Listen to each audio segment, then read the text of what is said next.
चलो। साथियों नमस्कार, मैं राजकुमार सैनी, लोकतंत्र सुरक्षा पार्टी सुप्रीमो, पूर्व सांसद कुरुक्षेत्र, आपको प्रणाम करता हूं और आपका थोड़ा सा ध्यान मौजूदा शराब की तस्करी के ऊपर आपको डिटेल बताना चाहता हूं। मित्रों, हमारे देश के अंदर अभी इंडस्ट्री स्टार्ट नहीं हुई, पूर्णतः रेलें स्टार्ट नहीं हुई, हवाई जहाज स्टार्ट नहीं हुए, बसें शुरू नहीं हुई, कारोबार कोरोना की मार की वजह से शुरू नहीं हुआ। लेकिन देश और प्रदेश के अंदर शराब खुलते ही शराब की तस्करी ने धूम मचा के रख दी। यह हमारे देश की बदकिस्मती है कि सरकारें देश को संभालने में, अर्थव्यवस्था को पटरी पे लाने में कामयाब नहीं है। सिर्फ शराबी इस देश की अर्थव्यवस्था को पटरी पे लाएंगे।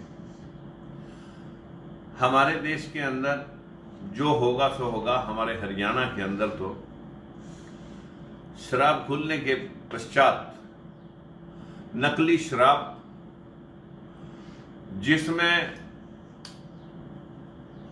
हमारे प्रदेश के जो मंत्री हैं, यहां तक कि मैं कह सकता हूं उनके रिश्तेदार शराब की तस्करी करवाने में बहुत दिनों से बहुत बड़ा कारोबार उनका शराब को लेकर के है। सतविंदर राणा के पकड़े जाने से उसके साथ जुड़े हिस्सेदारों के ऊपर भी नजर डालनी होगी। सतविंदर राणा सरकार की रहनुमाई के अंदर जो हमारे प्रदेश के अंदर भूपिंदर सिंह ने जो एक बहुत बड़ा ठेकेदार है, जिसने बहुत अनाप शनाप संपत्तियां बनाई हैं इसी नकली शराब को बेच करके, उसका आज के अखबार से खुलासा भूपिंदर सिंह ने जो अपने रिमांड के अंदर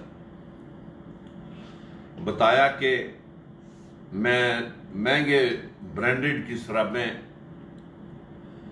लेवल हटा करके लेवल चिपकाना ये कोई अकेले व्यक्ति का काम नहीं है, सरकार के संरक्षण का काम है।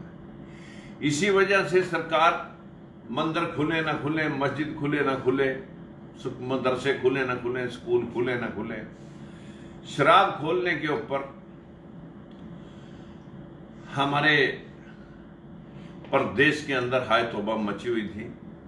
क्योंकि अनाप शनाप पैसा इसी से सरकार के जो लोग हैं, जिनके रिश्तेदार इस शराब के धंधे में बहुत पुराने समय से संलिप्त हैं, उनको लेकर के अगर पूर्णतः खुलासा किया जाए तो परत दर परत पिछले समय में भी और मौजूदा भी एक एक खुलासा सामने आ सकता है। अगर ये शराब बेचनी ही है तो दिल्ली की तर्ज पर सरकारी ठेके खोल करके कम से कम लोग अगर पिएंगे तो जहर तो नहीं पिएंगे, कंट्रोल रेट में पाएंगी।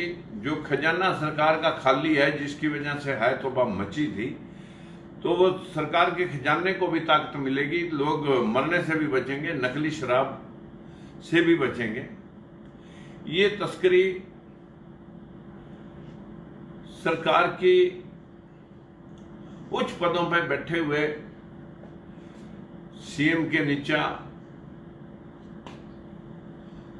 बहुत सारे और लोग जिनके पास ये महकमा है,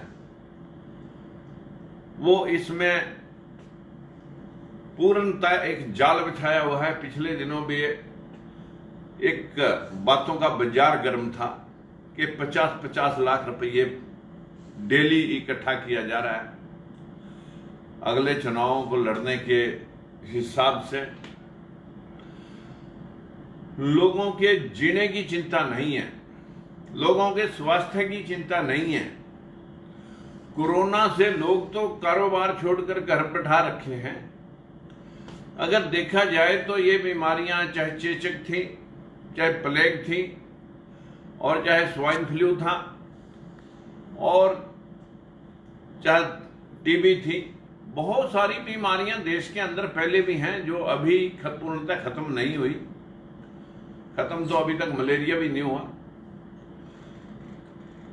जब उन बीमारियों से मरने वालों की संख्या कोरोना के साथ साथ मैच कर रही है, तो कोरोना के साथ भी अब जीने के लिए लोगों को मजबूरन अपने काम धंधे देखने पड़ेंगे। मित्रों, हमारे प्रदेश के अंदर तो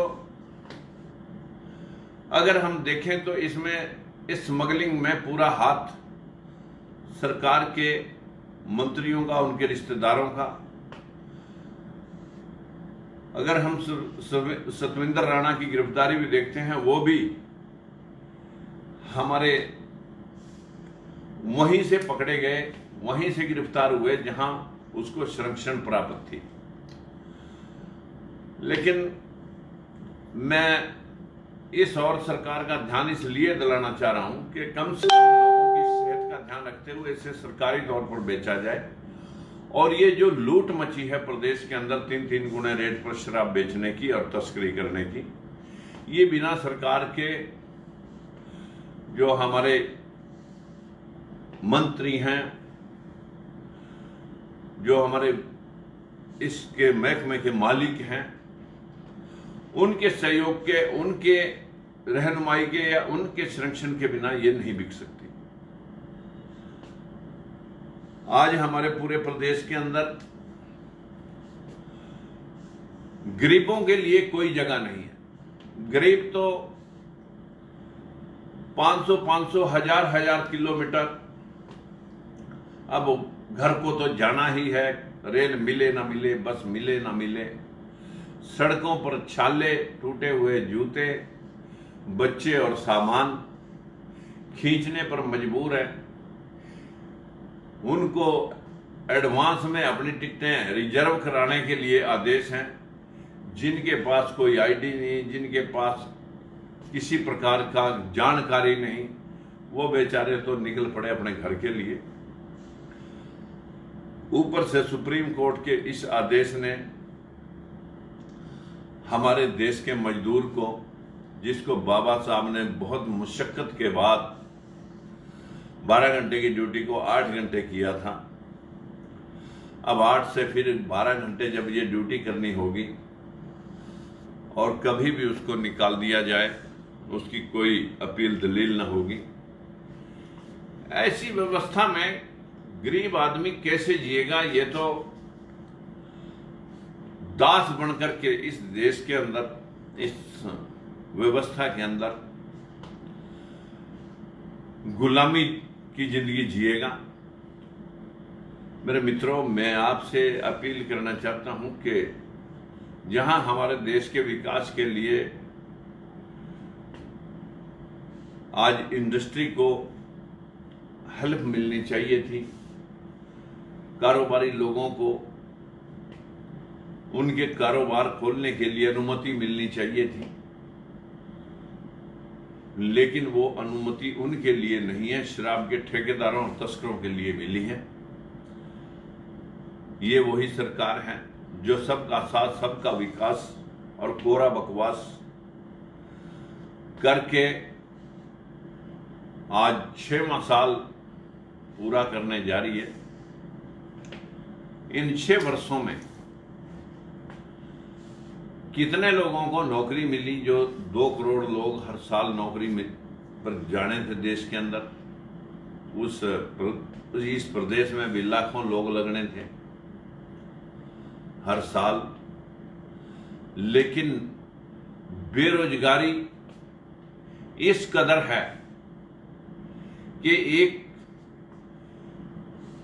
वक्त ऐसा आएगा जब बीजेपी को 4 सीटों के लिए भी अपनी औकात का सामना करना पड़ेगा। जो लोग 75 पार से 40 पर रुके, अब 40 से 4 पर आएंगे। ऐसी व्यवस्था में हम अपने उन गरीब भाइयों, दलितों, पिछड़ों से अपील करते हैं कि मेरे मित्रों, यदि आप कहीं देख रहे हैं, जाग रहे हैं या मेरी बात सुन रहे हैं, तो कम से कम व्यवस्था के खिलाफ अपनी हकदारी के लिए एक बार संघर्ष करो। अभी बड़ौदा के अंदर भी इलेक्शन होना है। मेरी आपसे अपील है, यदि आपके पास कोई उचित, माकूल, हमारी लोकतंत्र सुरक्षा पार्टी के लिए आपके पास कोई कार्यकर्ता प्रयासरत है चुनाव लड़ने का, तो हम उसे सपोर्ट करेंगे। आज मेरी दुखी मन से इस प्रदेश के गरीब तबके के उन लोगों से करबद्ध प्रार्थना है कि मित्रों, जब 80% लोग अपनी मताधिकार का सही प्रयोग ना करके उच्च वर्ग के नीचे सभी सरकारों के संरक्षण में अपनी छटपटाहट पिछले 70 साल की आजादी से देख रहे हैं, तो आप किस मौके की नजाकत और किस मौके की इंतजार में हैं कि कोई आकर के आपके हकों को आपको देगा। हमारे में से जो लोग, बड़ी पार्टियों ने कुछ कबूतर पकड़ रखे हैं, टाइम बे टाइम वो लोग सत्ता में कभी बीजेपी से, कभी कांग्रेस से, कभी चौटाला पार्टी से आते रहे हैं।